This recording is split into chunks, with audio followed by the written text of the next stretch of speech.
400 ఏళ్ల క్రితం రాసిన పుస్తకం. అందులో ఒక భయంకరమైన నిజం దాగి ఉంది.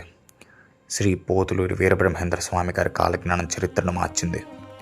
అందులో చెప్పిన ఒకే ఒక్క విషయం అచ్చం ఈరోజు నిజమైంది.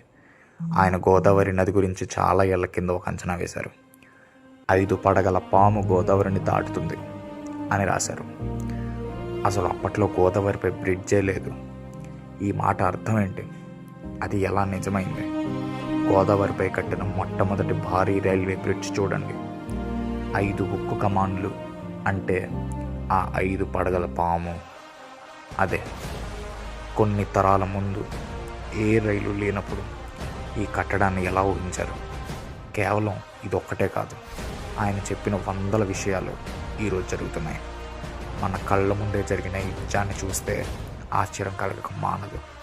కాలజ్ఞానంలోని ఈ నిజం మిమ్మల్ని ఆశ్చర్యపరిచిందా? మీ అభిప్రాయం చెప్పండి. సబ్స్క్రైబ్ చేసుకోండి.